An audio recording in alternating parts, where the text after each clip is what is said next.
Iti panang rambak ti may kasangagasot 25 nga anibersaryo ti Civil Service Commission.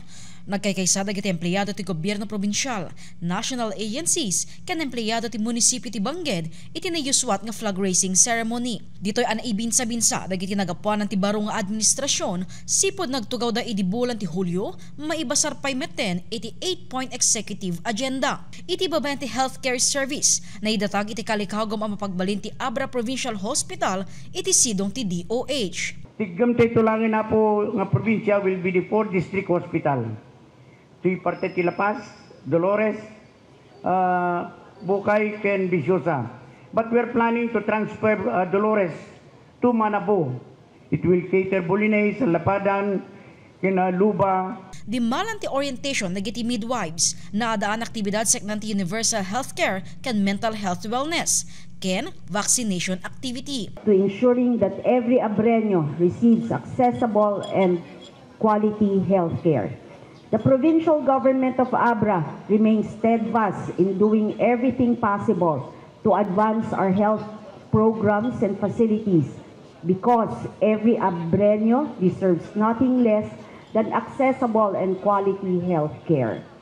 Agtutuloy met ti panakay ti suporta kadagiti mannalon, babaen ti panakay waras kadagiti farm machineries ken equipment. Napapigsamet ti panakay promote dagiti produkto iti Abra, babaen ti DTI. Iti ili ti Bangged, ito ti 2 a bulan na iyon ti panakataming ti problema ti basura ken trapiko. Natratarpay dagiti daduma a pakaseknan dagiti negosyante ken kasapulan dagiti mannalon. Pagarupay nariknayo meten ti kasayod na iti traffic tata iti Bangged. But there is still a long way to go. It's not yet that perfect. Hanpay lang, we still have a long way to go.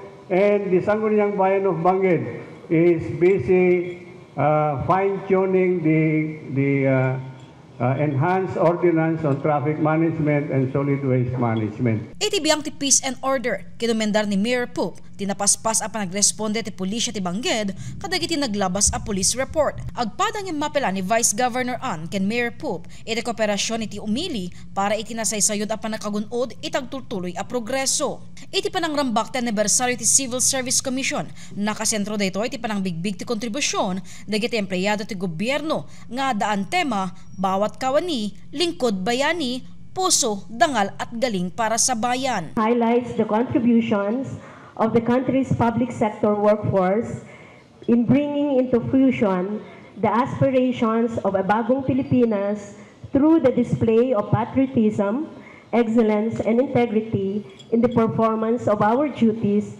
especially in the public service. Iti makabulan a selebrasyon, maangay ti fitness activity, bloodletting, tree growing activity, araw ng parangal at pasasalamat, kenda dumapay. Jessica Boreta, Balitang Solid North.